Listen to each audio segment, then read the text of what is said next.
ನಮಸ್ಕಾರ ವೀಕ್ಷಕರೇ. ವಿದ್ಯಾರ್ಥಿಗಳ ಹೆಸರಲ್ಲಿ ಜಂತರ್ ಮಂತರ್ನಲ್ಲಿ ನಡೀತಾ ಇರೋ ಹಂಗಾಮಗಳಿಗೆ ಬ್ರೇಕ್ ಹಾಕೋ ಕೆಲಸ ಪ್ರಧಾನಿ ಮೋದಿ ಕಡೆಯಿಂದ ಆಗಿದೆ.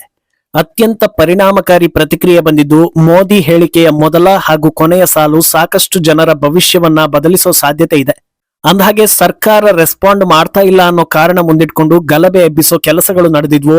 ಆದ್ರೆ ಸರ್ಕಾರ ರೆಸ್ಪಾಂಡ್ ಮಾಡಿರೋದೇ ಕೆಲವರಿಗೆ ಭಾರಿ ಕಂಟಕ ಆಗುವ ಸಾಧ್ಯತೆ ಇದೆ. ಕಾನೂನಾತ್ಮಕವಾಗಿ ಸಾಂವಿಧಾನಾತ್ಮಕವಾಗಿ ಸಾಕಷ್ಟು ಜನರು ಸಿಕ್ಕಿ ಬೀಳುವ ಸಾಧ್ಯತೆ ಇದೆ.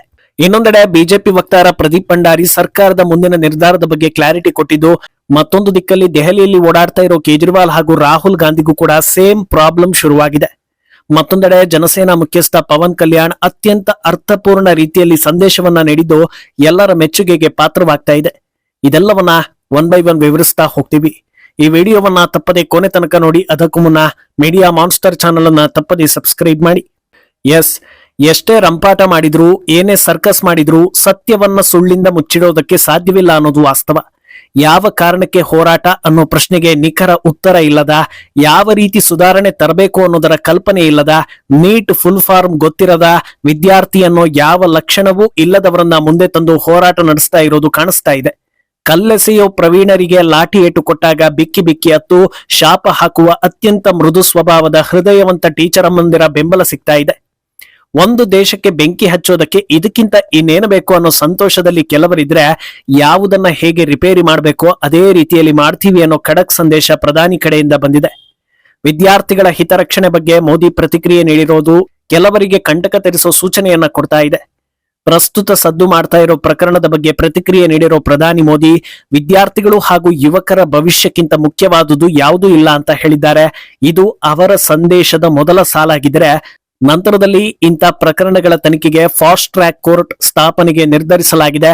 ಈ ಮೂಲಕ ತಪ್ಪಿತಸ್ಥರನ್ನ ಆದಷ್ಟು ಬೇಗ ಕಠಿಣ ಶಿಕ್ಷೆಗೆ ಗುರಿಪಡಿಸಲಾಗುತ್ತೆ ಅನ್ನೋದನ್ನ ಸ್ಪಷ್ಟಪಡಿಸಿದ್ದಾರೆ.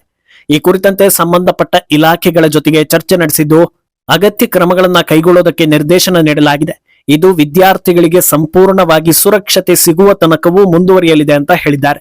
ಇದರ ಬೆನ್ನಲ್ಲೇ ಯುವಕರ ಭವಿಷ್ಯವನ್ನ ಹಾಳು ಮಾಡುವ ಉದ್ದೇಶ ಇಟ್ಕೊಂಡಿರುವವರನ್ನ ಯಾರನ್ನೂ ಕೂಡ ಬಿಡೋದಿಲ್ಲ ಅನ್ನೋದನ್ನ ಹೇಳಿದ್ದಾರೆ. ಇದು ಪ್ರಧಾನಿ ಮೋದಿ ಪ್ರತಿಕ್ರಿಯೆಯ ಕೊನೆಯ ಸಾಲು. ಅಲ್ಲಿಗೆ ಮೊದಲ ಸಾಲು ವಿದ್ಯಾರ್ಥಿಗಳ ರಕ್ಷಣೆ, ಕೊನೆಯ ಸಾಲು ವಿದ್ಯಾರ್ಥಿಗಳ ಭವಿಷ್ಯಕ್ಕೆ ಕೊಳ್ಳಿ ಇಡೋದಕ್ಕೆ ಯತ್ನಿಸುವವರ ಟಾರ್ಗೆಟ್. ಇದು ಪ್ರಧಾನಿ ಸ್ಥಾನದಲ್ಲಿದ್ದವರು ನೀಡೋ ಜವಾಬ್ದಾರಿಯುತ ಹೇಳಿಕೆ. ಇದರಲ್ಲಿ ಹೆಚ್ಚಿನದೇನು ಇಲ್ಲ ಅನ್ನೋದು ಕ್ಲಿಯರ್ ಆಗ್ತಾ ಇದೆ. ಆದ್ರೆ ಈ ಪ್ರೊಸೀಜರ್ ನಡೆಯುವಾಗ್ಲೇ ಅಸಲಿ ಆಟ ಶುರುವಾಗೋ ಸಾಧ್ಯತೆ ಇದೆ. ಒಂದು ಕಡೆ ಫಾಸ್ಟ್ ಟ್ರ್ಯಾಕ್ ಕೋರ್ಟ್ಗಳನ್ನ ಸ್ಥಾಪಿಸೋ ಕೆಲಸ ನಡೆದರೆ, ಇನ್ನೊಂದು ಕಡೆ ವಿದ್ಯಾರ್ಥಿಗಳ ಜೊತೆಗೆ ಸಮಾಲೋಚನೆ ನಡೆಸಿ ಸಲಹೆ ಪಡೆಯೋ ಕೆಲಸಗಳು ಕೂಡ ನಡೆಯೋ ಸಾಧ್ಯತೆ ಇದೆ. ಯಾರ ಜೊತೆ ಸಮಾಲೋಚನೆ ನಡೆಸ್ತಾರೆ ಅಂದ್ರೆ, ಯಾರೆಲ್ಲ 2 ಬಾರಿ ನೀಟ್ ಪರೀಕ್ಷೆ ಅಟೆಂಡ್ ಆಗಿದ್ರೋ ಅವರ ಜೊತೆಗೆ ಸಮಾಲೋಚನೆ ನಡೆಸೋ ಸಾಧ್ಯತೆ ಇರುತ್ತೆ. 2 ಬಾರಿ ನೀಟ್ ಅಟೆಂಡ್ ಮಾಡಿದವರು ಈಗ ಎಲ್ಲಿದ್ದಾರೆ? ಅವರೆಲ್ಲರೂ ತಮ್ಮ ಮುಂದಿನ ಭವಿಷ್ಯದ ಬಗ್ಗೆ ತೀರ್ಮಾನ ಕೈಗೊಳ್ತಾ ಮನೆಯಲ್ಲಿದ್ದಾರೆ. ಅಲ್ಲಿಗೆ ಬೀದಿಯಲ್ಲಿ ಇರುವವರು ಯಾರು ಅನ್ನೋ ಪ್ರಶ್ನೆ ಹುಟ್ಟುತ್ತೆ. ಒಂದು ವೇಳೆ ಸರ್ಕಾರ ಸಮಾಲೋಚನೆ ನಡೆಸೋದಕ್ಕೆ ನೀಟ್ ಪರೀಕ್ಷೆಗೆ ತಯಾರಾಗಿದ್ರು ಅಥವಾ ಬರೆದಿದ್ರು ಅನ್ನೋದಕ್ಕೆ ಪ್ರೂಫ್ ಇರುವವರು ಮಾತ್ರ ಬರಬೇಕು ಅನ್ನೋ ನಿಯಮವನ್ನ ತಂದ್ರು ಅಂದ್ರೆ, ಬೀದಿಯಲ್ಲಿ ಇರುವವರಿಗೆ ಕಂಟಕ ಶುರುವಾದ ಲೆಕ್ಕವೇ. ಇದು ಇಲ್ಲಿಗೆ ಮುಗಿಯೋದಿಲ್ಲ. ಆಲ್ರೆಡಿ ಗಲಭೆಯಲ್ಲಿ ಪೊಲೀಸರ ಮೇಲೆ ಅಟ್ಯಾಕ್ ಮಾಡ್ತಾ ಇರುವ, ವಾಹನಗಳನ್ನ ಪಲ್ಟಿ ಮಾಡಿರುವ, ಕಲ್ಲೆಸೆದಿರುವ, ಪೊಲೀಸರಿಗೆ ಸ್ಪ್ರೇ ಹೊಡಿತಾ ಇರುವ, ಪ್ರಧಾನಿ ಮೋದಿಯನ್ನ ಗುಂಡಿಕ್ಕಿ ಕೊಲ್ತೀನಿ ಅಂತ ಹೇಳಿಕೆ ಕೊಟ್ಟಿರುವ, ಹೀಗೆ ಯಾವ ಆಂಗಲ್ ನಲ್ಲೂ ವಿದ್ಯಾರ್ಥಿ ಅಂತ ನಂಬಿಕೆ ಬಾರದವರ ವಿಡಿಯೋಗಳೆಲ್ಲ ರೆಕಾರ್ಡ್ ಆಗಿದೆ. ಇವರನ್ನ ಹಿಡಿದು ಯಾವ ಕಾಲೇಜ್ ವಿದ್ಯಾರ್ಥಿ, ಯಾವ ಕೋರ್ಸ್ ಓದ್ತಾ ಇದ್ದಾರೆ, ವೈದ್ಯಕೀಯ ವಿದ್ಯಾರ್ಥಿಗಳು ಎಷ್ಟು ಜನರು ಇದ್ದಾರೆ, ಯಾವ ಉದ್ದೇಶ ಇಟ್ಕೊಂಡು ಹೋರಾಟಕ್ಕೆ ಬಂದಿದ್ರು, ಸಮಸ್ಯೆ ಏನು, ಯಾವ ರೀತಿ ನ್ಯಾಯ ಕೇಳಬೇಕು ಅನ್ನೋದು ಗೊತ್ತಿತ್ತಾ, ಅಥವಾ ನಮಗೆ ಏನಾದ್ರೂ ಆದ್ರೆ ಟೀಚರ್ ಅಮ್ಮಂದಿರು 10 ಬೆಂಬಲ ಕೊಡ್ತಾರೆ ಅನ್ನೋ ಧೈರ್ಯದಿಂದ ಬಂದಿದ್ರ, ವಾಹನಗಳ ಮೇಲೆ ಪೊಲೀಸರ ಮೇಲೆ ಸ್ವ ಇಚ್ಛೆಯಿಂದ ಕಲ್ಲೆಸಿದ್ರ, ಅಥವಾ ಹೀಗೇ ಮಾಡ್ಬೇಕು ಅಂತ ಯಾರಾದ್ರೂ ಹೇಳಿಕೊಟ್ಟಿದ್ರ, ಹೀಗೆ ಎಲ್ಲಾ ಆಯಾಮದಲ್ಲೂ ಕೂಡ ತನಿಖೆ ನಡೆಯೋ ಸಾಧ್ಯತೆ ಇದೆ. ಇನ್ನು ಇದಕ್ಕೆ ಪುಷ್ಟಿ ನೀಡೋ ಹಾಗೆ ಬಿಜೆಪಿ ವಕ್ತಾರ ಪ್ರದೀಪ್ ಭಂಡಾರಿ ಕೂಡ ಕೇಂದ್ರದ ಮುಂದಿನ ನಡೆ ಬಗ್ಗೆ ಕ್ಲಾರಿಟಿ ಕೊಟ್ಟಿದ್ದಾರೆ. ವಿದ್ಯಾರ್ಥಿಗಳ ಪರವಾಗಿ ಎಂದಿಗೂ ಕೂಡ ಸರ್ಕಾರ ನಿಂತೇ ನಿಲ್ಲುತ್ತೆ. ಆದ್ರೆ ಅದು ಒರಿಜಿನಲ್ ವಿದ್ಯಾರ್ಥಿಗಳು. ಉಳಿದಂತೆ ಯಾರೆಲ್ಲ ಅರಾಜಕತೆ ಸೃಷ್ಟಿಸೋದಕ್ಕೆ ಮುಂದಾಗಿದ್ರು ಅವರು ಕಾನೂನಾತ್ಮಕವಾಗಿ ಸಮಸ್ಯೆಗಳನ್ನ ಎದುರಿಸೋದು ಕಟ್ಟಿಟ್ಟ ಬುತ್ತಿ ಅಂತ ಹೇಳಿದ್ದಾರೆ. ಯಾರೆಲ್ಲ ಟಾಪ್ ಪ್ರಯಾರಿಟಿಯಲ್ಲಿ ಸಿಕ್ಕಿ ಬೀಳ್ತಾರೆ ಅನ್ನೋದರ ಹಿಂಟ್ ಕೂಡ ಸಿಕ್ಕಿದೆ. ಆಲ್ರೆಡಿ ಹೇಳಿದಂತೆ ವಿಡಿಯೋದಲ್ಲಿ ರೆಡ್ ಹ್ಯಾಂಡ್ ಆಗಿ ಸಿಕ್ಕಿ ಬೀಳುವವರು, ಉಗ್ರ ಉಮರ್ ಖಾಲಿದ್ ರಿಲೀಸ್ಗೆ ಘೋಷಣೆ ಹಾಕಿದ್ದವರು, ಆರ್ಟಿಕಲ್ 370 ರದ್ದತಿಯನ್ನ ವಾಪಸ್ ಪಡಿಬೇಕು ಅಂತ ರಂಪ ಮಾಡಿದವರು, ಟೋಟಲ್ ಆಗಿ ನೀಟ್ ಎಕ್ಸಾಮ್ ವಿಚಾರವೊಂದನ್ನ ಬಿಟ್ಟು ದೇಶಕ್ಕೆ ವಿರುದ್ಧವಾದ ವಿಚಾರಗಳನ್ನ ಯಾರೆಲ್ಲ ಮುಂದೆ ತಂದು ರಂಪ ಮಾಡ್ತಾ ಇದ್ರೋ ಅವರೆಲ್ಲರಿಗೂ ಗ್ರಹಚಾರ ಕೆಡುವ ಸಾಧ್ಯತೆ ಇದೆ ಅನ್ನೋದರ ಹಿಂಟ್ ಸಿಕ್ಕಿದೆ. ಇದರ ಜೊತೆಗೆ ಇನ್ನೂ ಒಂದು ಅಪ್ಡೇಟ್ ಪ್ರದೀಪ್ ಭಂಡಾರಿ ಕಡೆಯಿಂದ ಬಂದಿದೆ. ಅದೇನು ಅಂದ್ರೆ, ಕೇಂದ್ರ ಸರ್ಕಾರ ಉಪವಾಸ ಸತ್ಯಾಗ್ರಹ ಮಾಡಿದ್ದ ಸೋನಂ ವಾಂಗ್ಚುಕ್ ಜೊತೆಗೆ ಮಾತುಕತೆಗೆ ಸಮ್ಮತಿ ನೀಡಿದ್ದು ಅವರ ಡಿಮ್ಯಾಂಡ್ಗಳನ್ನ ಪರಿಗಣಿಸುವ ಸಾಧ್ಯತೆ ಇದೆ. ನೀಟ್ ಕುರಿತಂತೆ ಸೋನಂ ವಾಂಗ್ಚುಕ್ ಡಿಮ್ಯಾಂಡ್ಗಳು ಅರ್ಥಪೂರ್ಣವಾಗಿದ್ದು ಪೇಪರ್ ಲೀಕ್ ತಡೆಗೆ ಆಗಬೇಕಿರೋ ರಿಫಾರ್ಮ್ಗಳ ಬಗ್ಗೆ ಭರವಸೆ ಕೇಳಿದ್ದಾರೆ. ಅದರಿಂದ ಅದರ ಬಗ್ಗೆ ಚರ್ಚೆಗಳು ನಡೆಯಲಿದೆ. ಬಾಕಿ ರಾಜಕೀಯವಾಗಿ ಏನೇ ಚರ್ಚೆ ನಡೆಯೋದಿದ್ರು ಅದು ಸದನದಲ್ಲಿ ನಡೆಯಲಿದೆ ಅಂತ ಹೇಳಿದ್ದಾರೆ. ಅಲ್ಲಿಗೆ ಉಪವಾಸ ಕೂತ ಸೋನಂರನ್ನ ಹೋರಾಟದ ಫೇಸ್ ಅಂತ ಸರ್ಕಾರ ಪರಿಗಣಿಸಲಿದೆ. ಅಲ್ಲಿಗೆ ಸಮಸ್ಯೆ ಕಾದಿರೋದು ಜಿರಳೆ ಪಕ್ಷದ ನಾಯಕ ಅಭಿಜಿತ್ ದೀಪ್ಗೆ ಹಾಗೂ ಸಹಚರರಿಗೆ.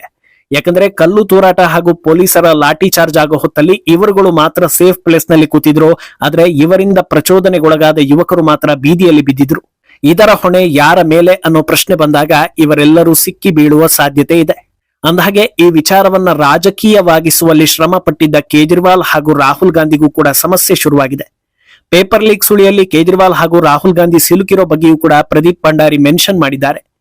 2 ದಿನಗಳ ಹಿಂದೆ ಪಂಜಾಬ್ನಲ್ಲಿ pharma officer exam paper leak ಹಾಗೂ ವಂಚನೆ ಪ್ರಕರಣ ಬೆಳಕಿಗೆ ಬಂದಿದೆ. ಬರೋಬ್ಬರಿ 13 ಲಕ್ಷ ರೂಪಾಯಿಗೆ ಪೇಪರ್ ಸೇಲ್ ಆಗಿರೋ ಬಗ್ಗೆ ಮಾಧ್ಯಮಗಳಲ್ಲಿ ವರದಿಯಾಗಿದೆ. ಪಂಜಾಬ್ನಲ್ಲಿ ಪ್ರಪಂಚದಲ್ಲೇ ಅತ್ಯಂತ ಸಂಭಾವಿತ ರಾಜಕೀಯ ನಾಯಕ ಕೇಜ್ರಿವಾಲ್ರ ಆಮ್ ಆದ್ಮಿ ಪಾರ್ಟಿ ಇರೋದ್ರಿಂದ ಅಲ್ಲಿನ ಜನರು ಶಿಕ್ಷಣ ಸಚಿವರ ರಾಜೀನಾಮೆಗೆ ಪಟ್ಟು ಬಿದ್ದಿದ್ದಾರೆ.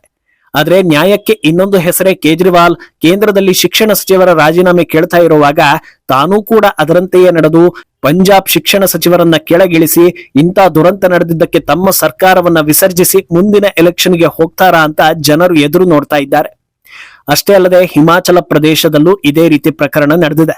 2025ರಲ್ಲೇ PUC ಪರೀಕ್ಷೆ ಪೇಪರ್ ಲೀಕ್ ಆಗಿ ಎಕ್ಸಾಮ್ ಕ್ಯಾನ್ಸಲ್ ಆಗಿತ್ತು.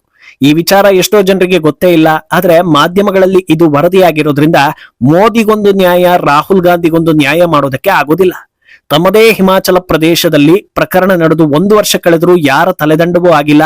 ಅದರಿಂದ ಮೋದಿ ಹಾಗೂ ಅಮಿತ್ ಶಾ ರಾಜೀನಾಮೆ ಕೇಳ್ತಾ ಇರೋ ರಾಹುಲ್ ಅದಕ್ಕೂ ಮೊದಲು ಹಿಮಾಚಲ ಕಾಂಗ್ರೆಸ್ ಸರ್ಕಾರವನ್ನ ವಿಸರ್ಜನೆ ಮಾಡಿ ನಾನು ಯಾವತ್ತೂ ವಿದ್ಯಾರ್ಥಿಗಳ ಪರ, ನ್ಯಾಯಕ್ಕೆ ಇನ್ನೊಂದು ಹೆಸರೇ ನಾನು ಅನ್ನೋದನ್ನ ಸಾಬೀತು ಮಾಡಿ ಮೋದಿ ಶಾಗೆ ಸವಾಲ್ ಹಾಕ್ತಾರೋ ಅಥವಾ ಹಿಮಾಚಲದ ಬಗ್ಗೆ ಎಲ್ಲ ಮಾತಾಡಬೇಡಿ, ನೀವು ಮಾತ್ರ ರಾಜೀನಾಮೆ ಕೊಡಿ ಅಂತ ಕೇಳ್ತಾರಾ ಅನ್ನೋದು ಸಮಾಜದಲ್ಲಿರೋ ಭಾವನಾತ್ಮಕ ಜೀವಿಗಳ ಪ್ರಶ್ನೆ. ಇನ್ನು ಈ ಮಧ್ಯೆ ಜನಸೇನಾ ನಾಯಕ ಪವನ್ ಕಲ್ಯಾಣ್ ತಮ್ಮ ಪಕ್ಷದ ಕಾರ್ಯಕರ್ತರಿಗೆ ಖಡಕ್ ಸಂದೇಶವೊಂದನ್ನ ಕೊಟ್ಟಿದ್ದಾರೆ. ಸಮಾವೇಶದಲ್ಲಿ ಮಾತನಾಡಿರೋ ಅವರು, ಅನ್ಯಾಯದ ಬಗ್ಗೆ ಪ್ರಶ್ನೆ ಮಾಡೋದು ಖಂಡಿತ ತಪ್ಪಲ್ಲ. ನಿಮಗೆ ಮೋದಿ ಬಗ್ಗೆ ಸಿಟ್ಟಿದೆಯಾ, ಬೈದು ಬಿಡಿ.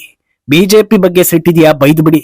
ನನ್ನ ಮೇಲೆ ಅಥವಾ ಜನಸೇನಾ ಮೇಲೆ ಸಿಟ್ಟಿದ್ರೆ ಆಗ್ಲೂ ಬೈದು ಬಿಡಿ. ಆದ್ರೆ ಇದನ್ನ ನೆಪ ಮಾಡಿಕೊಂಡು ಯಾರಾದ್ರೂ ದೇಶದ ವಿರುದ್ಧ ದನಿ ಏರಿಸಿದ್ರೆ, ದೇಶಕ್ಕೆ ಧಕ್ಕೆ ತರೋದಕ್ಕೆ ನೋಡಿದ್ರೆ ಅದನ್ನ ನಾವು ಯಾವುದೇ ಕಾರಣಕ್ಕೂ ಸಹಿಸಿಕೊಳ್ಳಬಾರದು. ದೇಶದ ವಿರುದ್ಧ ಒಂದು ದನಿ ಎದ್ರೆ ದೇಶದ ಪರವಾಗಿ 1,00,000 ಧ್ವನಿ ಏರ್ಬೇಕು ಅಂತ ಹೇಳಿದ್ದಾರೆ. ಈ ವಿಡಿಯೋ ಎಲ್ಲಾ ಕಡೆಗಳಲ್ಲಿ ವೈರಲ್ ಆಗ್ತಾ ಇದೆ. ఈ ಬಗ್ಗೆ ನಿಮ್ಮ అభిప్రాయవನ್ನ తప్పదే కమెంట్ ಮೂಲಕ ತಿಳಿಸಿ. భారతదేశపు సమగ్రతని భంగం కలిగించే ఒక్కళ్ళు మాట్లాడినా, ఒక గొంతు మాట్లాడినా 1,00,000 గొంతులు లేగవాలి పైకి, 1,00,000 గొంతులు.